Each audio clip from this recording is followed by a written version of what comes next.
Hello and welcome to the world of NDE 4.0. My name is Johannes Vrana and today we have a special guest. My name is Ripi Singh. And today is a really great day because finally we are coming to the video we promised a couple of weeks ago. The two of us will discuss the why on NDE 4.0.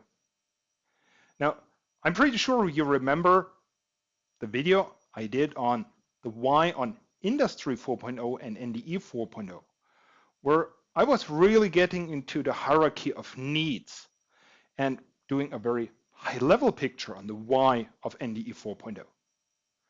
Then a couple of weeks ago, Ripi did this excellent video on the why on NDE 4.0, and he was really focusing on three major topics, one being safety, one being cost, and one being quality.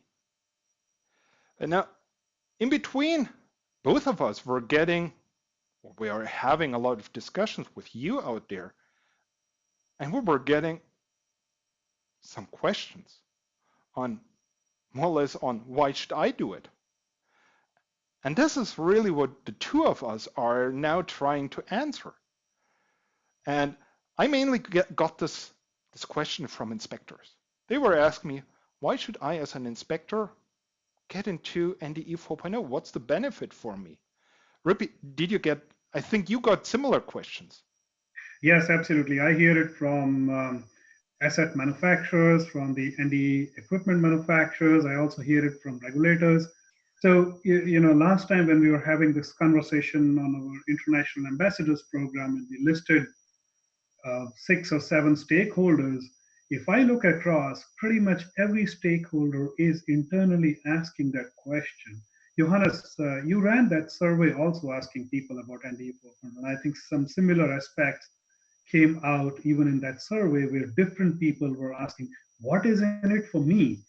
People are beginning to understand what NDE 4 can do to assure this system safety, but each individual party is asking, what is in it for me? Yeah, this is about the same I was getting from the people I was seeing in the survey. And so which core or core groups you would say we would have to discuss it most urgently? So Johannes, I would look at it from value stream perspective, and I will start from the tail end. At the tail end of the situation is the inspector who is out there at the front line assuring the asset safety. And then the asset owner operator is a part of the system. And then as you come upstream of that, there's an asset manufacturer, there's an OEM, NDE equipment OEM manufacturer. So we can look at it from that perspective and start from the tail end where the real value is being realized and come upwards to see how each party contributes to the benefit. So starting with the asset owners. Yeah, we can operators. Start with asset owners, yes. Somebody like an airline. Like an airline. Yeah, or a power plant operator. Power plant operator, railroad operators, bridge operators, the guys who own the asset, who operate the asset, whose job is to make sure that their asset is public safety. Yeah. So why don't we see whether we can, for all of the groups we will discussing now, see if we can get those 3 points you mentioned in your video as a real benefit for all of those groups.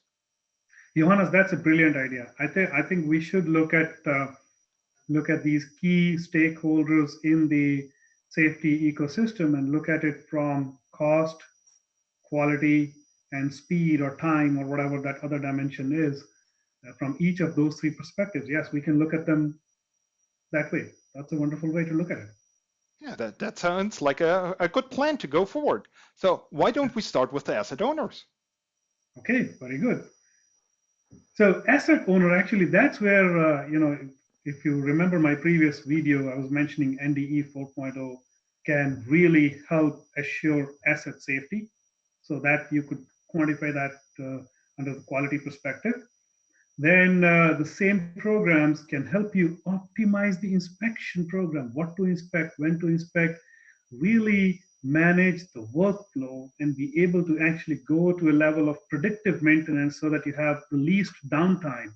your asset availability is maximized, your cost for Yes. maintaining it is minimized, and you are assuring safety of the asset. So that's how I would look at NDE 4.0 really Yeah. brings. You can keep your quality high while reducing the cost at the same time. Exactly. You can achieve all three. Yes. Yeah. And then perhaps even reducing the downtime, because with something like predictive maintenance, we can really plan ahead. When do we really need to do the inspection? And then Exactly. perhaps do it at a point where it doesn't hurt, because your Exactly. airline is anyway, or you are not flying because of you are on vacation or Correct. something like that. Correct. Or nobody needs power currently because everybody is out traveling someplace. Yeah, power demands are very, very seasonal. I mean, Yeah. if you notice, most of the power plants, they take time out in spring and fall because that time their demand is the least. So if you can actually optimize your maintenance during lean times, it is the real economic value to the asset owner operator. Yeah. So I think it was really easy to actually see that NDE 4.0 is really, for an asset owner, it's really that we have all three of those reasons to do it. Absolutely, yes. And which other technology up to the moment helped achieving all three at the same time? Well, whenever there's a revolution, there's a short period of time, 10 years, 15 years, when you're actually going through a transition, when you can get all three. So the last time it happened was in the 80s when the computers were coming in. But otherwise, when you are within a revolution like from 1995 till 2010 or so, you had to pick one or two out of those three. Yeah, that's so yeah. I guess that makes it quite clear. So let's see if we have the same situation at the asset producers. Sure. What do you think about it, Johannes? This is closer to your heart. Yeah, this is with all my background in with my former employer, where we produced gas turbines for power production. In my From what I saw with the projects I did at that supplier or at that manufacturing place, we were actually having a lot of benefit from the NDE data, because what we did, we took all the NDE data, we did a lot of statistics on all of that NDE data, and finally it enabled us to actually calculate a longer lifetime, because it helped we knew more about the internal structure of those components, which allowed us to sell to the customer a longer lifetime without actually changing anything on the production or the design. Absolutely. It was just more gaining more knowledge about that component, and we already got down that road. And at the same time, actually, we also got a better feeling on the product quality. And it was even that we were able to improve product quality by seeing trends at certain suppliers and seeing when we were coming to a point that quality was starting to fade, we were able to take measures. Absolutely. Now extend this thing to the whole additive manufacturing domain, Johannes, right? I mean, the additive manufacturing provides you advantages in creating designs which are actually hard to inspect, and we are doing it for their performance reasons. And you can actually bring NDE into the manufacturing at that point in a manner where you can inspect a part being manufactured in process to assure quality of the final thing. I mean, the whole thing about getting sensors into the production system and bringing Industry 4.0 and NDE 4.0, fuse them together for an asset design, developer, manufacturer, is to a point where you can almost get away from doing final inspections for a product. It can be built into the system in a manner that as the production floor works, at the end of it, you have a top quality product. Yeah. And then perhaps doing the NDE. If we are thinking about sensors will always give you a continuous stream of information, but only very point-wise information like, okay, some vibration data. And then combining this information with the NDE, which gives you only data in a quite long intervals, but then going a lot deeper into the product and really giving you a view into the component. Absolutely. So combining those two will really be the goal in the future. This is why we need on the one side NDE 4.0 with the traditional NDE methods, and on the other side NDE 4.0 with all the non-destructive sensors. Right. And Johannes, let's bring another piece. We were just talking about asset operators, right? If asset operators are using NDE 4.0 and that data gets shared with the asset manufacturers, right, you can now get to a point where what was earlier we used to call predictive maintenance, you can take that a notch up to prescriptive maintenance. You Oh, can almost go yes. to the level of where the asset OEM can provide individual asset prescriptive maintenance to further optimize cost and safety of the asset and field. I mean, that's completely unheard of or untried up until now. There are some real value that's going to come out of this that we can't even see all of the benefits today. Yeah, that's, if I think about what I knew half a year ago or what I talked about half a year ago and what I know now, there is so much more what I understand why we need NDE 4.0 or Industry 4.0. Absolutely, because we are able to build on each other, And if our thought process is able to build on each other, imagine what you can do if your assets are also connected and can build on each other. Yeah, this is exactly why I think NDE 4.0 is a world of collaboration. It is a world of collaboration. Because we need to, asset owners and asset operators need to work together. The NDE equipment manufacturers, the inspectors, the engineers, all of us have to work together to actually come to this world where everybody has an improvement of quality, improvement of safety, and of cost. Absolutely. And that's why we use the term ecosystem. I mean, NDE 4.0 is pretty much an ecosystem. Everybody will benefit, but everybody must cooperate to benefit. Yeah, it's not a single technology. Right. And it's not for a single organization either. Okay, so now let's see, we discussed the assets. Now let's come to the persons who are doing the inspections, the inspectors. Ah. Yeah, for them it's a different story because whether the asset has more value, that's not what the inspector, the person, is really interested in. So what's in for the inspectors? So I think there are multiple things for the inspector again, right? First thing, see, every inspector wakes up in the morning and goes to his job, and there's only one thing on his mind. I do not want to make a false call today, right? He wants to make sure that when he calls something, when he calls out an anomaly, it really is there. And when he calls out a part is clean, fit for service, it is fit for service, right? Every inspector is always looking for his performance. And Yeah, this if is, your instruments are better, if you have artificial intelligence helping you or intelligence augmentation helping you, if you have better ability to visualize anomalies, I mean, you could have that additional confidence you're looking for in making predictions. yeah, this is, I've talked with some inspectors and they said something like, yeah, I always feel like I'm with one leg already in prison. Yes, exactly. And I want to get that fear out. Yeah, and that should be no problem with NDE 4.0, with helping the inspectors, with helping them to get to that point that they can really make sure that their inspection is done properly and the data is done, the data interpretation is done properly. Right. So, Johannes, think about it. 200 years ago, we used to do visual inspection. And then we came up with, hey, let's put fluorescent penetrant. Now I can see better. Then you come with ultrasonic and eddy current. What are you trying to do? You're still trying to see things, right?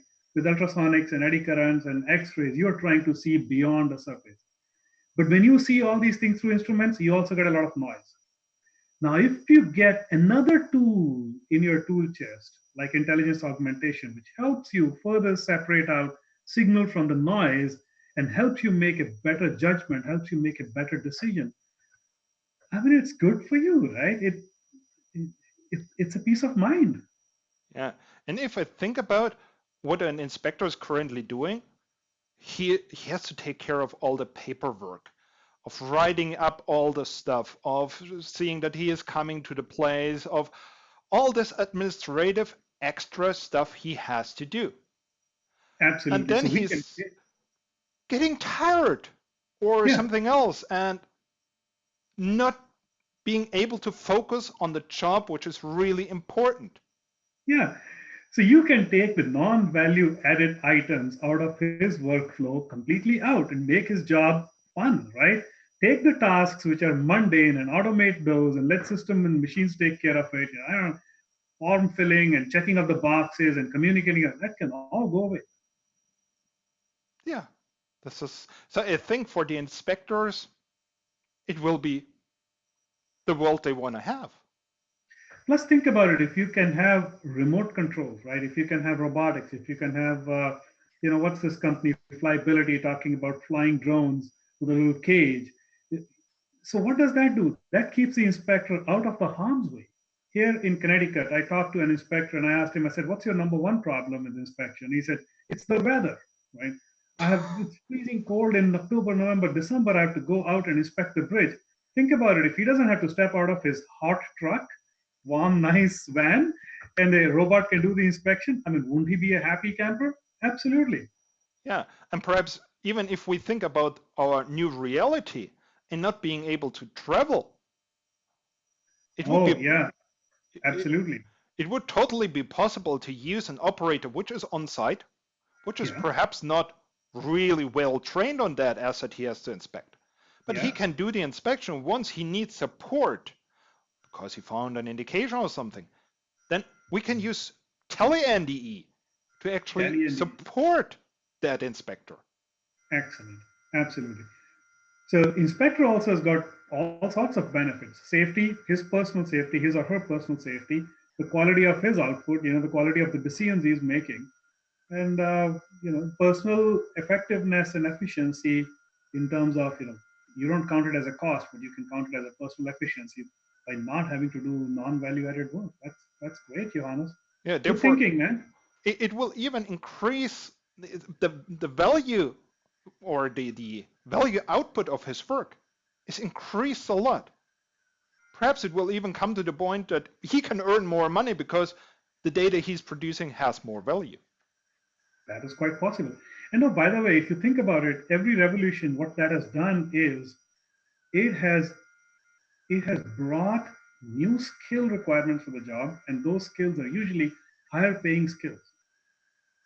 So inspectors who start adopting NDE 4.0 are likely to see significant jump in their compensation in the coming years because they will have advantage over other inspectors. Their performance outputs are better, plus the skill required is higher, so they will command higher compensation.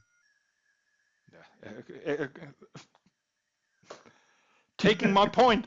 You can't So, lose. so we already talked about that perhaps equipment can support the inspector. But Yeah. what's really in for our equipment manufacturers or NDE OEMs? Well, think about it like this: the NDE OEM, what's the market for them? The market for them is the asset owners and operators, right? And NDE service providers. And if asset owner operator is looking for a better equipment, then the NDE equipment manufacturer step up to the needs and demands of the market and create a product that can meet the market demand.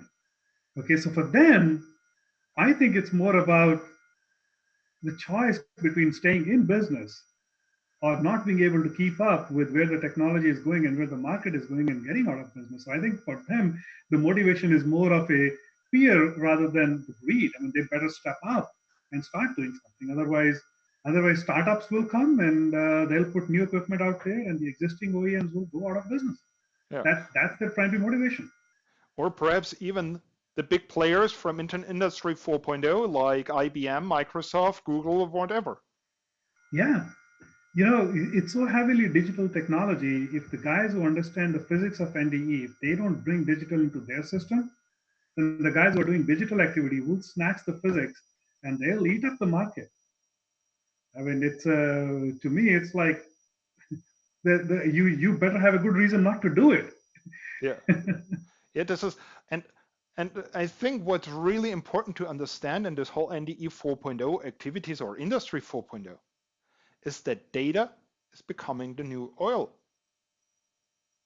Data is getting a real value, and people need to work on that because otherwise others will do it.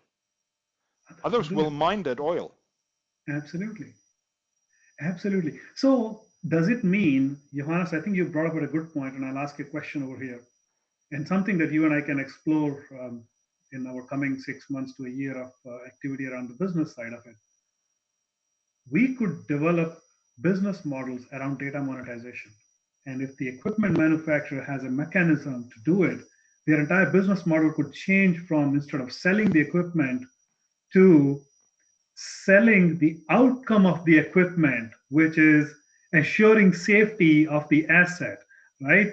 So the whole game can change, and suddenly the equipment OEM guys, I don't want to name anybody, but I know a couple of them who are working in this direction. They could really change the game. They could snatch away so much market from everybody else.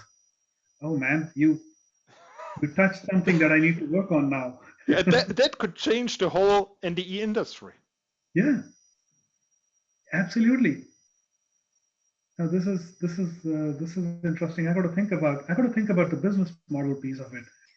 That's where you are better than me anyway.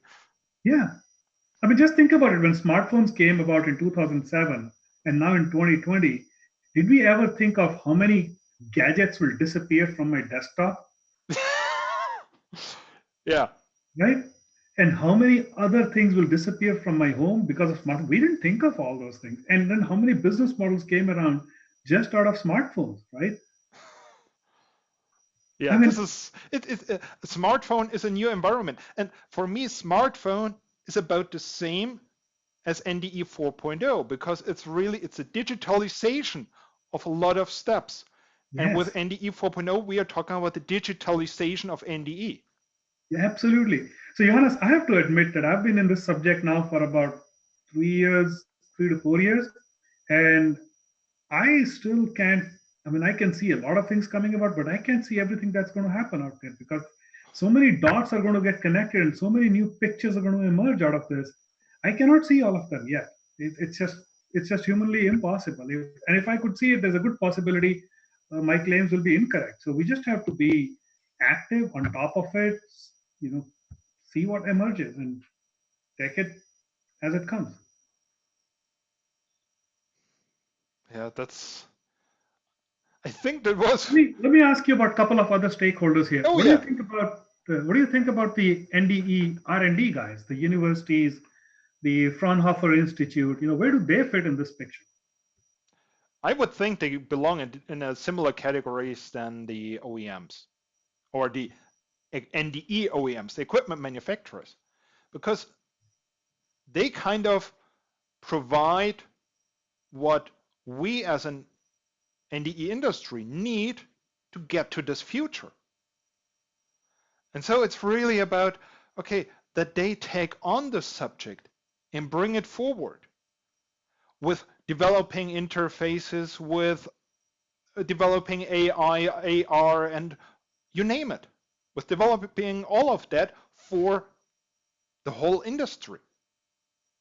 So if there is value being generated downstream by the asset owners and operators, right, then the R&D could be looking at it as a gold mine of funding opportunity next coming decade or so, right? Yeah. Because their ROI could be very high. I mean, there would be demands, and plus, as the things evolve, just like we were talking about smartphones 2 minutes ago, there'll be more and more technically challenging problems that industry will keep throwing at them continuously. So the universities that get into it now and establish themselves as credible frontline research and developers, right? They will probably be in a big demand when there's a larger acceptance of NDE 4.0 in the field.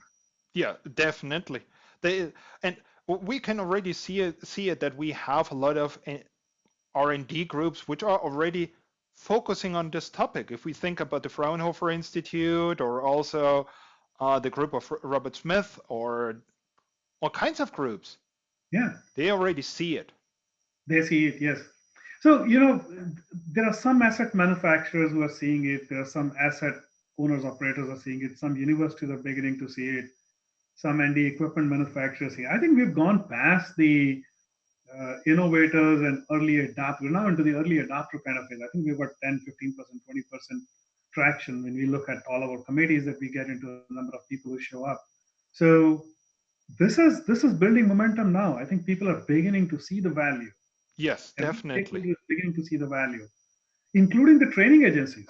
They're beginning to see that, oh, this is coming. People are going to demand. We better gear ourselves both from the perspective of how we train inspectors, how we certify inspectors, and how we make managers aware of such and such things. So you and I both know a couple of training establishments, and they're both on the verge of what can we offer. I mean, they're starting with awareness trainings. That's the right place to start. Once there's an awareness, then there'll be acceptance, then there'll be demand. So they're also getting into the picture over here, and we Yeah. should see some serious activity in the next year. And I already got the question from some inspectors. Okay, how can I prepare myself for the world of NDE 4.0? And currently, there is not a lot of training offered in this area.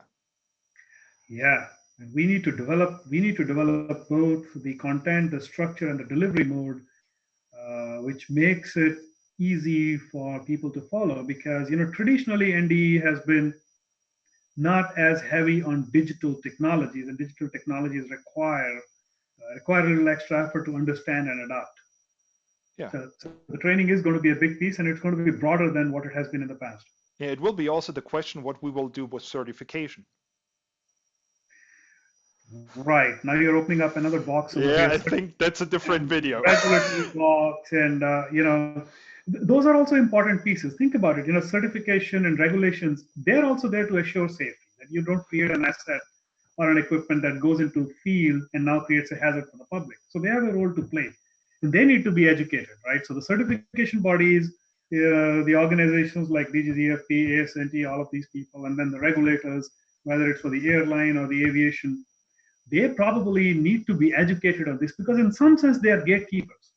If they don't Yeah. pick up the demand and the value, if they don't see the value and they don't allow these things to evolve, and that's kind of a headwind for us that we need to work on. So Yeah. the training establishments on one side, while they think about training inspectors, right now they also need to think about training the regulators and the certification bodies in some sense.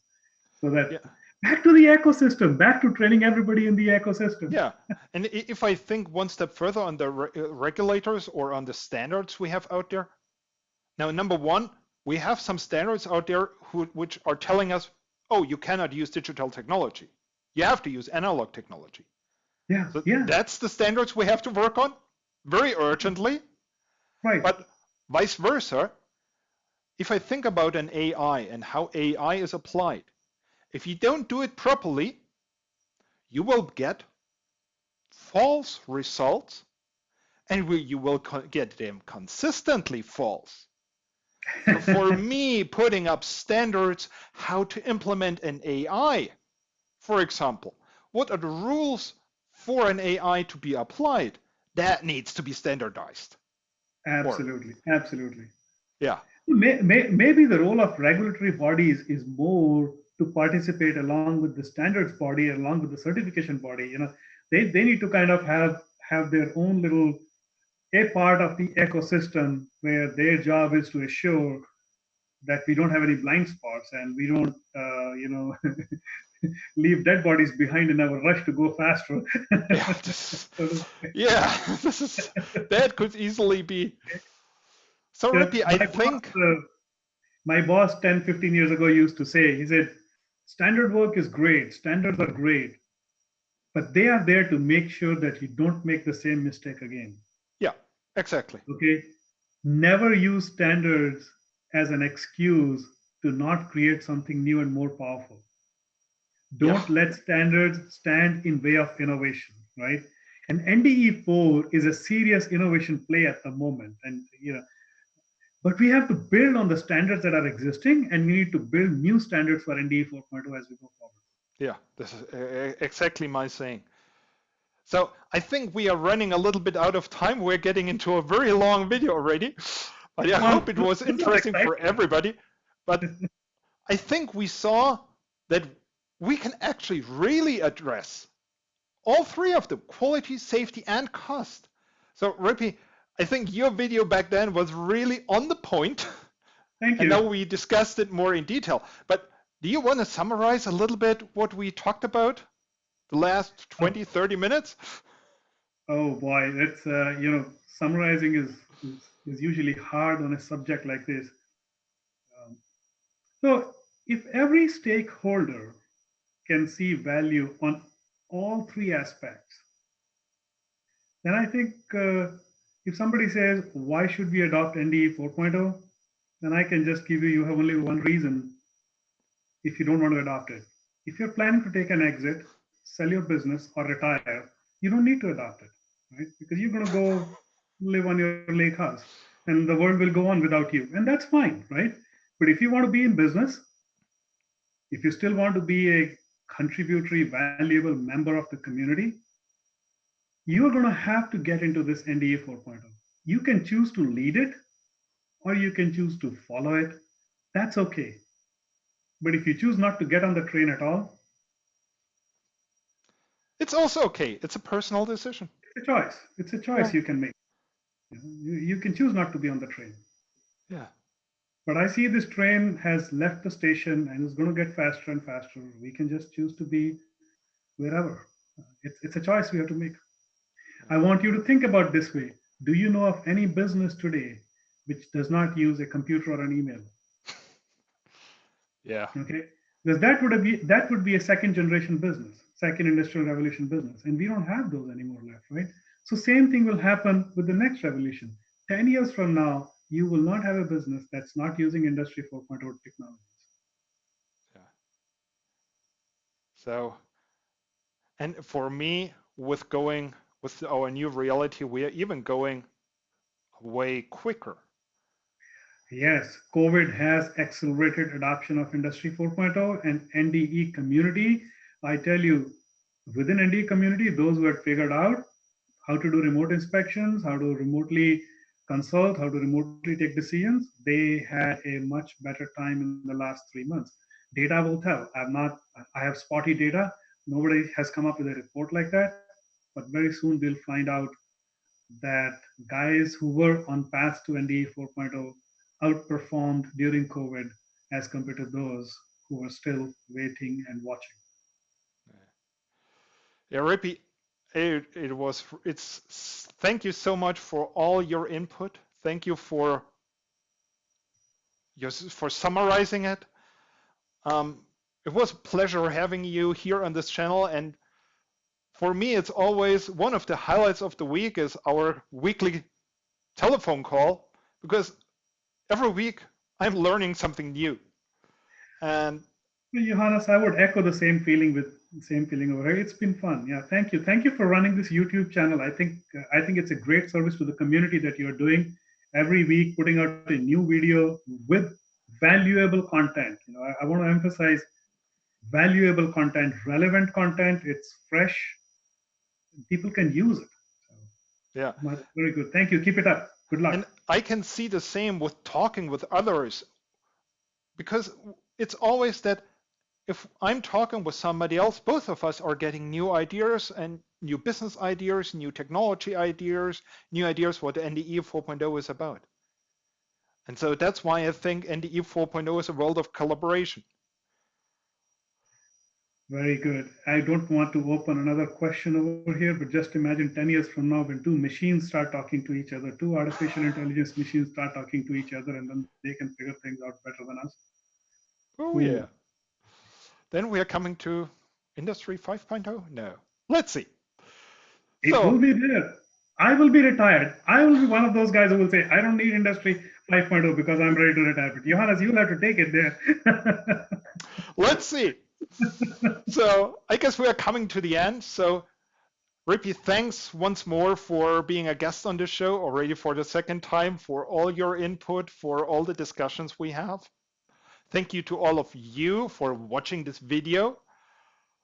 I think Ripi and myself, we will be doing more videos like this. It was a lot of fun for me.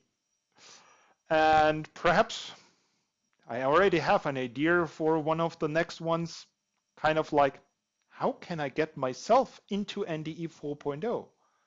Which different groups can I address? How can I get the education? Something like that. So if you're interested in that, leave your comments, leave your questions to this video, all down here below the video. Thanks once more. See you soon. And give us a thumbs up if you like this video. Bye.